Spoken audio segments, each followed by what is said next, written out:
Inclinemos nuestro rostro y hacemos una oración para dar inicio al estudio de este día. Señor, en estos momentos te queremos, oh Dios, invocar para rogar, oh Dios, de que tú nos des entendimiento, que tú nos des de gracia y sabiduría, Señor, para el escrutinio de tu palabra. Queremos, oh Dios, ser enseñados por ti. Tú dices en tu palabra que la unción que tú has hecho reposar sobre nosotros nos enseñaría, Señor. Así que, oh Dios, toda perturbación de nuestra mente, oh Dios, inclusive el mismo cansancio de la jornada, Señor, pase a segundo plano, oh Dios, para que nuestro espíritu y nuestra alma estén hambrientos, Señor, receptivos y sensibles a la voz tuya. No solamente a las palabras que hables a través de tu siervo, sino a la voz de tu Espíritu Santo en nuestros corazones, que es esa bendita voz a la cual no podemos resistirnos. Queremos que tú obres, oh Dios, en nuestras vidas. Enséñanos, oh Dios, enséñanos, bendito Padre. En el nombre de Jesús rogamos por la vida de todos los que aún no han llegado, Señor, y que quizás vengan en camino. Queremos que el ángel tuyo acampe alrededor de sus vidas y los libres de todo mal, como has guardado la nuestra, Señor. Gracias te damos, oh Dios, por este tiempo que has escuchado el clamor de tus hijos, Señor, por estar atento a la oración de tu pueblo de día y de noche durante toda esta semana y los días que tus hijos han venido en intercesión a este altar, Señor. Rogamos, oh Dios, que pronta respuesta venga de los cielos para cada uno de tus hijos. En el nombre de Jesús, que así sea. Amén. Amén. Vamos a abrir la palabra de Dios, hermanos. Libro de los Hechos, capítulo 5. Vamos en nuestra serie de matrimonios de barro. Estamos ya por terminar el estudio de casos. Hemos estudiado desde el año pasado algunas parejas. A ver, ¿cuáles parejas recuerda que estudiamos por ahí?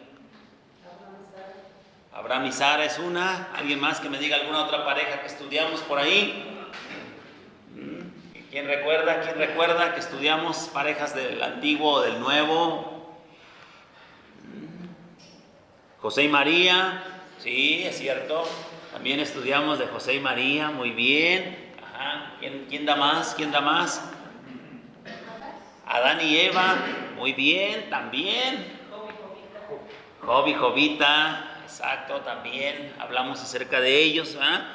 Y bueno, también mencionamos sobre Isaac y Rebeca. Exacto. ¿Sí? Sí, Isaac y Rebeca. De cómo fueron a conseguir novia, ¿verdad? Y también hablamos de Jacob y Raquel. Cuando hicimos mención sobre no consentir a los hijos, ¿no? No hacer distinción en los hijos. Bueno, entonces esos son algunos matrimonios en las Escrituras que estudiamos, que vimos y a través de los cuales hemos adquirido enseñanza. Y hoy vamos a ver en Hechos capítulo 5, vamos a leer esta porción, pero quiero que leamos unos versículos atrás, desde el capítulo 4, del versículo 34. Que consideremos el contexto de esta historia. Dice 4:34. Así que no había entre ellos ningún necesitado, porque ¿cuántos? Todos los que poseían heredades o casas las vendían y traían el precio de lo vendido y lo ponían a los pies de los apóstoles y se repartía a cada uno según su necesidad. Entonces José, a quien los apóstoles pusieron por sobrenombre Bernabé, que traducido es hijo de consolación, levita, natural de Chipre, como tenía una heredad, la vendió y trajo el precio y lo puso a los pies de los apóstoles. Pero cierto hombre llamado Ananías, con Zafira su mujer, vendió una heredad y sustrajo del precio, sabiéndolo también su mujer, y trayendo solo una parte, la puso a los pies de los apóstoles. Ok, hasta ahí. ¿Cuántos, levanten su mano, cuántos conocen el desenlace de esta historia? ¿Cuántos lo conocen? ¿Sí? Oh, la mayoría conocemos el desenlace. Vamos a ver qué nos enseña esta pareja a la que hemos titulado, o se ha titulado en esta lección, como un matrimonio. Ay, está fuerte, ¿no? Un matrimonio hipócrita. Un matrimonio hipócrita. Dice: la hipocresía de Ananías, nuestra hoja de estudio, la hipocresía de este matrimonio dejó una mancha. ¿En dónde? En la iglesia primitiva. Este matrimonio trató ¿de qué? De bendecir, trató de suplir la necesidad que hacía falta, trató de impresionar a la congregación y buscó dejar una imagen de generosidad que no tenían. Algunos cristianos, dice, logran aparentar frente al ojo humano, pero nadie tiene la capacidad de engañar a Dios. Algunos podremos aparentar ante el ojo humano, pero no tenemos la capacidad de engañar a Dios. ¿Sí? ¿Cuáles son los privilegios que tenía este matrimonio? Bueno, pues Ananías y Zafira, como parte de la congregación, experimentaron la unción del Espíritu de Dios. Ese era un privilegio. Estaban en la iglesia donde ocurrió el derramamiento del Espíritu Santo. Ese es un privilegio con el que contaban. Eran testigos de la salvación genuina en el corazón de multitud de gentes. Había conversiones genuinas. Dice la palabra, el mismo escritor Lucas da testimonio que la gente se compungía de corazón, se dolía en su corazón por sus pecados. El Señor les dio el privilegio y la bendición de ser parte del más grande avivamiento. Contemplaron verdaderos milagros, gozaron la unidad y armonía que el pueblo cristiano tenía. Gozaron de la armonía, de la unidad y la armonía que el pueblo cristiano tenía. Disfrutaron de la perseverancia en la sana doctrina de los apóstoles y del dinamismo para predicar a Cristo. Del dinamismo, dice la Escritura cuando leemos en los primeros capítulos del libro de los Hechos, que a los apóstoles los azotaron a Pedro y Juan por el milagro que ocurrió en aquel paralítico, ¿no? Y dice que ellos salieron gozosos de haber padecido por causa del Evangelio. Entonces era un dinamismo. Este dinamismo provenía del mismo Espíritu de Dios que estaba en las vidas de ellos. ¿Ok? Tuvieron el privilegio y la bendición de ser parte de una iglesia ungida por el Espíritu Santo. Tuvieron el privilegio de escuchar excelentes sermones expuestos por los apóstoles. ¿Sí? Pero es necesario señalar que se puede vivir dentro de una iglesia llena del Espíritu, disfrutar de la enseñanza de los apóstoles, pero un descuido espiritual puede ser el inicio de una gran desgracia. Pero un descuido espiritual puede ser el inicio de una gran desgracia. ¿Sí? Entonces la culpa no era ni de la iglesia, la culpa no era ni de los líderes, la culpa no se la podemos echar ni al Espíritu Santo, ¿verdad? Sino que ellos, ¿verdad?, tuvieron un descuido en su vida y eso acarrió desgracia. ¿Cuáles fueron los errores y las consecuencias? ¿Qué errores cometió esta pareja y a dónde los orilló? Bueno, dice Ananías, después de vender la propiedad, se quedó con una parte del precio. Zafira lo sabía y estaba de acuerdo con él. Después trajo una porción del dinero.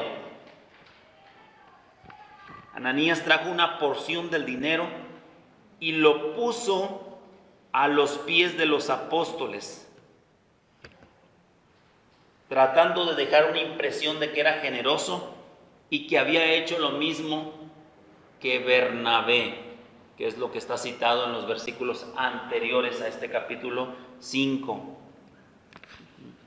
Ananías y Zafira planearon el engaño, olvidaron por completo la honradez y se dejaron llevar por una acción inaceptable. Falsearon su declaración con respecto a lo que estaban, al precio de la heredad, al precio de esa propiedad. Dice, nunca debemos ofrendar para obtener el reconocimiento de las personas. tampoco habremos de hacerlo con el fin de alimentar nuestra vanagloria, y mucho menos para impresionar a otros. ¿Quién me puede leer Mateo capítulo 6, los versículos 2, 3 y 4? Con voz fuerte para escuchar lo que dice.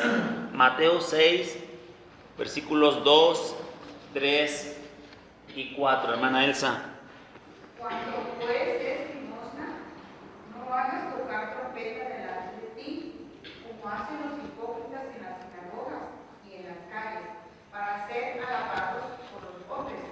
De cierto os digo que ya tienen su recompensa. Mas cuando tú des limosna, no sepa tu mano izquierda lo que hace tu derecha, para que sea tu limosna en secreto. Tu Padre que ve en lo secreto, te lo recompensará en público. Ok, sí. Y es en este contexto que algunas veces el creyente aporta, ofrenda, bendice, siembra y no quiere decir, ni no quiere decir, y es correcto, que él mismo no tenga que andar diciendo. Cuando Pablo defiende su ministerio en la segunda carta a los Corintios, él dice: me he hecho un necio al gloriarme, pero ustedes me obligaron a esto.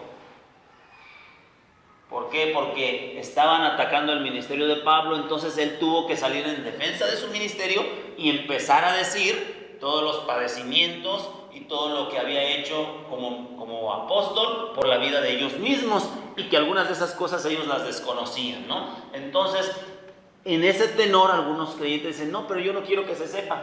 Está bien, eso es válido.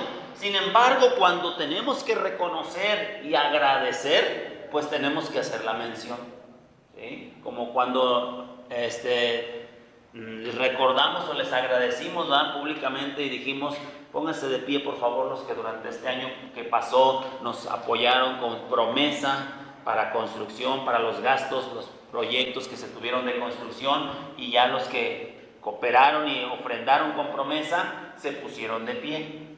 También sé que algunos no se pusieron de pie, pero es válido, está bien, ¿no? Pero públicamente les quisimos agradecer a los que en su momento se comprometieron para los trabajos de construcción. Gracias a Dios por ello, ¿sí? Porque también es esa otra parte que también se tiene que hacer. Es entendible que usted no quiera ser visto, lo entendemos, pero también hay que entender esa otra parte de que se tiene que reconocer, dice el apóstol, entre nosotros a los que trabajan, ¿no? Y a los que siembran también en los ministerios o que siembran en la obra del Señor. En ese sentido, a lo que estoy acotando es a lo de las promesas que hubo, ¿ok? ¿Sale? Bueno, dice: Zafira tuvo la oportunidad de detener el engaño, de motivar a su esposo para vivir en integridad y ayudarlo para no caer en la hipocresía, pero la ayuda idónea pudo haber evitado toda una tragedia. Ananías, por su parte, desaprovechó la posibilidad de dar a su familia ejemplo. ¿Ejemplo de qué? De honradez y fidelidad a la obra de Dios. Entonces, es así que los dos asumieron un comportamiento indigno del Evangelio.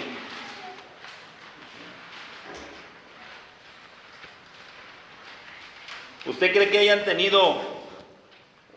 se hayan comido un buen pollito como pareja, hablando sobre ese asunto? Que hayan dialogado, trabajado, pensado un buen ratito, ¿sí? Seguramente, seguramente, ¿sí? Entonces, pero la cosa es que, ¿sí?, cometieron este error. Dice: el engaño es el camino más que corto para llegar al fracaso. El engaño, la mentira es el camino más corto para llegar al fracaso y deshonrar la reputación de la iglesia. Ananías y Zafira dejaron que el orgullo y la avaricia inundaran sus vidas. Pero Pedro, bajo la dirección del Espíritu Santo, tuvo la capacidad de discernir y descubrir el engaño del matrimonio. Estos hombres o este matrimonio esperaban recibir una felicitación o por lo menos algunas palabras de agradecimiento por parte del apóstol y obtener la admiración del pueblo del Señor. ¿No nos dice el texto cuál fue la reacción de la iglesia con Bernabé? Es natural que a lo mejor a los creyentes se le hayan acercado, no solamente a Bernabé, sino a los muchos que llevaban sus propiedades o el precio de sus propiedades a los pies de los apóstoles. Muchos de ellos han de haber sentido agradecidos con aquellos miembros del cuerpo de Cristo que sembraban para suplir las necesidades de otros. ¿Sí? Y a lo mejor de ahí surge, ¿va? este anhelo de este matrimonio por tener la admiración. Pedro, guiado por el Espíritu, sorprendió a este hombre con una pregunta. Pregunta: Ananías, ¿por qué llenó Satanás tu corazón para que mintieses al Espíritu Santo y sustrajeses del precio de la heredad? El pecado no se puede ocultar, tarde o temprano será evidente. La palabra de Dios dice que no hay nada oculto que no haya de ser manifiesto ni escondido, que no haya de salir a la luz. ¿Sí? También la Escritura dice que los pecados de algunos son puestos de manifiestos en estos tiempos, pero algunos otros se pondrán de manifiestos en aquel tiempo. ¿Sí? En el tiempo, ¿sí?, del juicio. ¿Ok? ¿Encontraremos a creyentes, pregunta, como Ananías y Zafira en la iglesia de hoy? ¿Encontraremos a creyentes como Ananías y Zafira en la iglesia de hoy? ¿Sí? ¿Que cometen estos errores? ¿Hablamos de cuáles? Del deseo de ser admirados. Bueno, dice, nos duele pensar que así sea, pero es posible. Algunos tratan de engañar diezmando solo el 8 o el 5% de lo que reciben del Señor. Lo grave es cuando se hacen las cosas ¿cómo?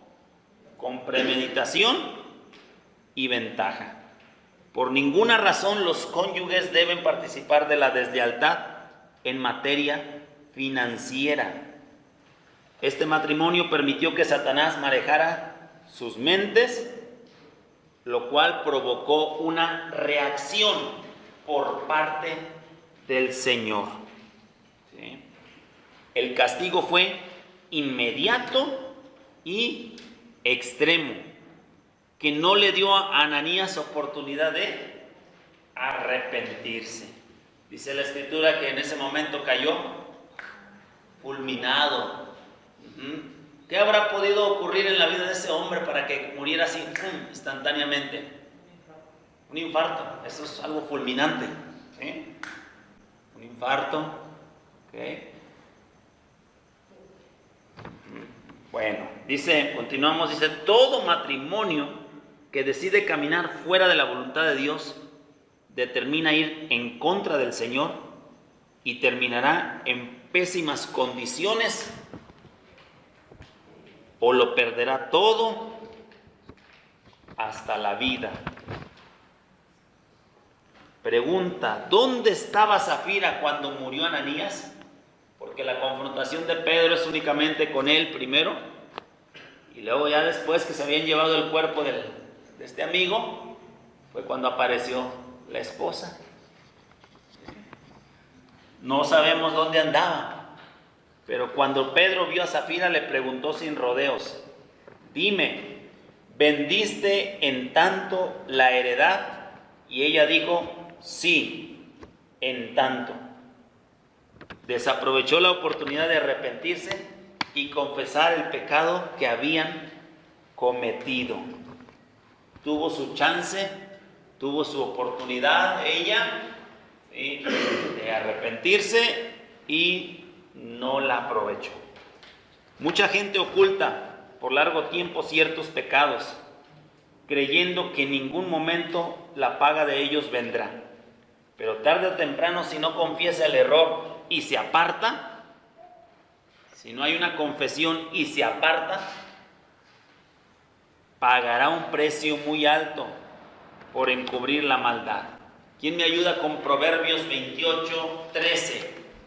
El libro de Proverbios, capítulo 28, versículo 13. El que encubre sus pecados no prosperará, pero el que confiesa y se aparta alcanzará el favor y la misericordia. A Pepe ya se lo sabe de memoria. Es lo que dice la Escritura. Entonces, el que encubre no prospera, mas el que confiesa y se aparta, ese prosperará. Los castigos del Señor hacen crecer la conciencia del creyente y desarrollan la sensibilidad sobre las reglas que Dios ha establecido. Repito, los castigos, la disciplina del Señor hacen crecer nuestra conciencia, ¿sí?, y nos alineamos, nos volvemos sensibles a las ordenanzas, a los mandatos de nuestro Dios. La disciplina de Dios produce cambios importantes en lo personal, dentro de la familia, dentro de la congregación, y conducen al cristiano por el camino de la santidad. ¿Qué cree que haya ocurrido después de esto? ¿Sí? ¿Qué cree que haya ocurrido? No, hombre. No, pues todos se alinearon, ¿no? ¿Cuánto les haya durado? Quién sabe, ¿verdad? Pero todos seguramente se han de ver alineado nuevo, ¿verdad?, por el temor que provocó esta disciplina y este trato del Señor con este matrimonio. ¿Qué lecciones podemos extraer usted y yo de esta pareja y de este matrimonio? Lección número 1, ¿sí? Dice, el Señor no se agrada cuando pretendemos aparentar lo que no somos o practicar el engaño. Repito, el Señor no se agrada cuando pretendemos aparentar lo que no somos o practicar el engaño. Esto es algo muy difícil, ¿no? El aparentar, el estar tratando de llevar una doble vida, o el estar tratando de agradar ¿sí?, dando una imagen de algo que usted y yo no somos, ¿no? Entonces el Señor no se agrada de eso. Proverbios 12:22. ¿Sí? Ese no creo que se lo sepa Pepe, entonces ¿quién me ayuda a buscarlo? Los labios mentirosos son abominación a Jehová, pero los que hacen verdad son su contentamiento. Amén. Ahí. Sí, nada más eso, ¿ah? Sí. Ok, entonces ahí está la opinión, ¿sí?, el sentir del Señor con respecto a la práctica de la verdad y con respecto a los labios mentirosos. Resulta difícil que aceptemos que una pareja de esposos descuidara su vida espiritual y se dejara llevar por el enemigo para querer engañar a la congregación y a los apóstoles. Lección número 2.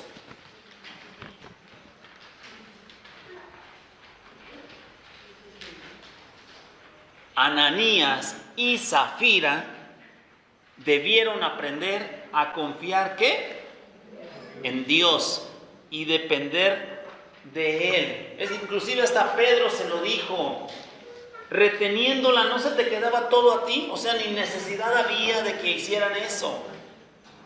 O simplemente decir, la vendimos en 50 pesos, pero queremos dar 20 pesos. ¿Ah? Y simplemente eso. Pero llegaron con 20 diciendo, la vendimos en 20 y todo lo traemos para acá, cuando realmente no fue así, ¿no? Entonces ahí en el engaño está el pecado, ¿no? ¿Sí? Entonces les faltó la dependencia del Señor. Dice, la falta de fe trastorna la vida y desequilibra a cualquier creyente. La falta de fe. Por eso es que el escritor a los Hebreos dice, pero sin fe es imposible agradar a Dios. Entonces, debemos de mantenernos ¿sí? Y nutrir y acrecentar nuestra fe en el Señor. Debemos tener muy presente que ofrendar es un acto de adoración. ¿Sí? Ofrendar es un acto de adoración. Lo vemos en el Antiguo Testamento con la primera ofrenda de Abel y la de Caín, y Dios se agradó, ¿no? De la ofrenda de Abel, y miró con agrado la ofrenda de Abel. Después vemos más adelante una familia integrada por 8 personas que salen del Titanic de aquel entonces, agradecidos con Dios porque los libró de ese diluvio, y cuando salen toman de los animales que tenían en la barca y presentaron también una ofrenda, hicieron un altar y presentaron una ofrenda y adoraron a Dios. Y cuando leemos la historia de Abraham, vemos que Abraham era un hombre que adoraba a Dios. ¿Y cómo lo hacía? A donde iba, levantaba, erigía altares. ¿Ok? Entonces, el ofrendar es un acto de adoración. Al igual que cuando cantamos, al igual que cuando oramos, al igual que cuando le servimos en lo que hacemos para el Señor. Pero también el ofrendar es un acto de adoración. Ofrendar también es un acto de obediencia. ¿Sí? De obediencia. Es hacer conforme a lo establecido por Dios. La prosperidad material y económica se vuelve una realidad y se convierte en una experiencia gloriosa cuando ofrendamos con la conciencia de que es un acto de obediencia al Señor. Proverbios capítulo 3, versículos 9 y 10. Honra a Jehová con tus bienes y con las primicias de todos tus frutos. Serán llenos tus graneros con abundancia y tus lagares rebotarán de gusto. Amén. Ok.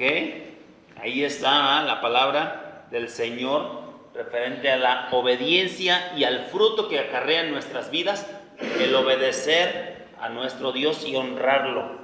Ofrendar también es un acto de fe, pues creemos que cada vez que ofrendamos, creemos que el Señor nos dará con abundancia y suplirá todas nuestras necesidades, porque Dios ama al dador alegre, ¿verdad?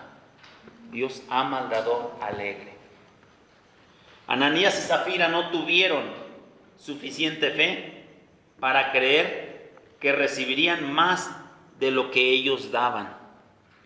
Dios garantiza que la cosecha es siempre más grande que la siembra. Cada vez que se nos invita a sembrar, que se nos invita a ofrendar, que se nos invita a dar, es una invitación a multiplicar nuestros recursos. ¿Sí? Quizás usted ha escuchado en algún otro lado que luego dicen, ¿no?, las personas: no, yo no voy ahí porque ahí es pura pedidera de dinero, ¿no? Que en las iglesias es pura pedidera de dinero, ¿no? ¿Sí? Sin embargo, hemos de entender el principio de la palabra del Señor, que el que siembra generosamente cosechará, pero el que siembra escasamente cosechará. ¿Ok? Y Dios es el que da el pan, ¿sí? Dios es el que da la semilla, dice, al que siembra, y da el pan al que come. Y Él es el que aumenta y multiplica la sementera. ¿Ok? Lección número 3. El amor a las riquezas es, ¿qué cosa? Peligroso para el creyente. ¿Sí? Porque el dinero no es el fin, el dinero tiene que ser un medio. Usted y yo no fuimos creados para hacernos ricos, fuimos creados para alabanza de su gloria, para alabar a Dios en todo, alabar a Dios por quien Él es, alabar a Dios con nuestros labios, alabar a Dios también con nuestros actos, alabar a Dios con nuestras buenas obras, porque dice la Biblia que nuestra luz debe de alumbrar de tal manera que cuando la gente vea nuestras buenas obras, glorifique a Dios. Entonces, es esa alabanza que usted y yo le estamos dando de manera indirecta a través de los labios de otra persona, pero movida y motivada por nuestras buenas obras. Entonces, ¿sí? El fin tuyo y mío, el propósito tuyo y mío es ser para alabanza de Dios. Que si Dios te quiere dar riquezas, gloria a Dios, qué bueno. Que si Dios te da la sabiduría, el poder, te da un contacto, un conecte, te da la receta y la fórmula para hacer ciertos alimentos especiales, ¿va? Y gloria a Dios, qué bueno. Pero el fin no es que seamos ricos, el fin es que seamos para alabanza de Él. Muchos, dice, se sienten seguros si cuentan con dinero, pero si les falta capital, se ven desprotegidos e inseguros. Hace como unos 10 años, un empresario alemán se quitó la vida al día siguiente de que su empresa, un millonario alemán, al día siguiente que su empresa fue declarada en bancarrota, en quiebra, que lo perdió todo, escribió una nota y dijo: lo perdí todo, ¿sí? Ya no hay esperanza. Fue y se echó a las vías del tren, se quitó la vida, ¿sí? Porque creyó que su riqueza era eso que tenía la empresa. Por eso es que la palabra de Dios y Jesús dijo que donde quiera que esté nuestro corazón, ahí estará también nuestro tesoro. ¿Sí? Entonces para él su tesoro estaba ahí y ahí había puesto su corazón. Sin embargo, no, perdió de vista que él era rico, él era multimillonario, no por la cuenta bancaria, no por los activos que tenía la empresa o los pasivos, era multimillonario por la experiencia de vida que tenía de cómo hacer toda esa fortuna o todo ese imperio. Todo eso, cosa que nadie a su alrededor lo tenía. Entonces, si pudo hacer todo eso sin tener experiencia y en el camino la fue aprendiendo, imagínate lo que podría hacer ahora con 20 o 30 años de experiencia si comienza de nuevo. ¿Sí me explico? Claro. Entonces ya ahora sería más fácil comenzar, porque ahora tienes conectes, contactos, influencias sobre ti y tú sobre otros y la experiencia. Pero él erró en donde creyó que él tenía su riqueza. De la misma manera, algunos, ¿verdad?, somos inseguros cuando vemos que comienza, ¿verdad?, que comienza a menguar eso. Quienes ponen, dice, su confianza en los bienes materiales, edifican su vida sobre un cimiento inestable y breve. Proverbios 23, versículo 4 y 5. ¿Quién lo tiene? No te afanes por ser rico, sea prudente y desiste. Trata de poner tus ojos en la riqueza siendo ningunas, porque serán alas como alas de águila y volarán al cielo. Se irán, ¿no? Por eso no hay que poner nuestra confianza en ellas. Sin embargo, a un hombre le dijeron: ¿qué quieres que te dé? Y el hombre dijo: yo quiero sabiduría. Y dice: bueno, por cuanto no pediste riquezas y gloria, y esto también se te van a dar, ¿no? Y vinieron en el paquete. Y para ti y para mí también está, dice la Escritura, que busquemos primeramente el reino de Dios y su justicia, y todas esas cosas vendrán por añadidura. Y cuando leemos el Salmo 23, también el Salmo 23 dice que el bien y la misericordia me seguirán todos los días de mi vida. Y algunas veces usted y yo andamos corriendo atrás de ellas, afanosos atrás de las riquezas, cuando usted y yo nada más tendríamos que hacer lo que nos toca hacer, ser diligentes en el trabajar, honrados, ¿sí? Con buen ánimo, con buena actitud en el trabajo, y el bien y la misericordia vendrán detrás de ti. Hermano Consta. Sí, hay algunos líderes religiosos que motivan a la gente a dar para tener más. O sea, que están asegurando algo que solo Dios puede producir en un momento dado. Entonces, cuando la gente da, está viendo que va a tener, que se le va a multiplicar todo, pero está esperando cosas materiales que no siempre, Dios le da. Dios le puede dar otras cosas más importantes todavía que cosas materiales. Como aquellos que dicen, traiga su televisión y el Señor le va a dar una más grande. Traiga su pantalla y el Señor le va a dar 2 pantallas. O sea, eso es un error. Entonces, de liderazgo, a veces de hacer eso. O sea, la gente debe de tener la capacidad de dar sin esperar. O sea, siempre tratando de servir, tratando de ayudar, o sea, de compartir, de hacer bien y no con la vista en que para tener más. Por eso es que Pablo dijo, nadie dé por tristeza o por necesidad, sino con alegría, ¿eh? Por ahí sacaron un video en el grupo, en uno de los grupos de la iglesia de aquel rico brasileño que quería enterrar su carro de $1 millón de dólares. Y lo empezaron a criticar la prensa de ponerlo como el lazo de cochino y realmente lo que este hombre estaba haciendo era, dice, yo dije que iba a enterrar mi carro y ustedes me han criticado y me han hecho pedazos. Dice, y a veces ustedes entierran cosas más valiosas. Entierran ojos, riñones, pulmones, hígado. Dice, eso es más valioso y ustedes lo entierran. Dice, no, denlo, dice, traten de ser donadores de órganos, dice, porque van a hacer bien a la gente.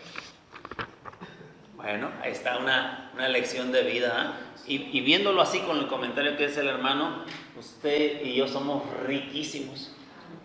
¿Ah? ¿Sí? Si no, ¿cuánto vale un riñón? ¿Cuánto vale el hígado que trae? ¿Cuánto valen los pulmones? ¿Cuánto vale el oxígeno que usted y yo consumimos? Mire, usted sabrá a lo mejor por ahí algunos cuánto vale un tanque de oxígeno y lo que dura para la gente que lo tiene que utilizar ya de por vida, ¿no? Y mire, usted y yo somos riquísimos, ¿eh? Échese un jalón, que ni se lo cobran. Y casi no lo hacemos, casi no le damos el jalón. Nomás jalando lo necesario, ¿no? Hombre, dese unos jalones, que es gratis. Claro, hombre. Sí, entonces somos riquísimos. Alguna ocasión escuché de un hombre que dijo, entonces cuando sembramos Dios nos da más. Porque hay gente que tiene mentalidad emprendedora, empresaria. No me estoy refiriendo a creyentes, sino a personas de allá afuera que tienen la mentalidad así. Digo, bueno, pues entonces yo quiero diezmar para el Señor, para el Dios. Pero porque estaba mirando a Dios como un socio de negocio. Digo, estaría bien, Dios es fiel a sus principios, pero seguramente Dios está más interesado en tu alma que en lo que le vayas a traer. Porque Dios está esperando primero algo de ti, más que eso. Y es, dame, hijo mío, tu corazón, ¿verdad? Y miren tus ojos por mis caminos. Pero hay gente así, como dice el hermano, que en la astucia dicen, no, pues vamos a hacerla. Entonces, porque yo quiero del Señor, yo quiero del Señor. Ofrendemos. Si en algún momento Dios a usted le pide que dé algo, bueno, usted háblelo, trátelo con Dios, ¿verdad? ¿Sí? Pero no se deje llevar por toda esa mercadería que hay luego del Evangelio, ¿sí? Aquí y allá, de que venga y pacte con el Señor y traiga su casa, traiga su carro y para de sufrir. Cuídese de esas cosas, ¿verdad? Cuídese. Ok, dice, Dios es más poderoso que el dinero. Él nos da mayor estabilidad que los recursos financieros y puede brindarnos lo que la fuerza monetaria no alcanza. Esta frase me suena de otra forma, como que la he escuchado de otra manera. Hay ciertas cosas que el dinero puede comprar, pero para todo lo demás existe, dicen Mastercard, pero no. Hay ciertas cosas que el dinero puede comprar, pero para todo lo demás existe Dios, ¿verdad? Sí, porque hay cosas que el dinero no puede comprar. No. Con el dinero te puedes comprar una casa, pero Dios te puede dar un hogar. Dice que con el dinero te puedes comprar el amor de una mujer. ¿Sí? Por un momento, con el dinero te puedes comprar el amor de una mujer, pero Dios puede traer la ayuda idónea. ¿Sí? Y así, hay ciertas cosas que el dinero puede comprar, pero con las que no, es Dios el que puede hacer la obra en nosotros. Amén. ¿Algo que quieran comentar y acotar referente a esto? ¿Cómo ven? ¿La regaron o no la regaron Ananías y Zafira?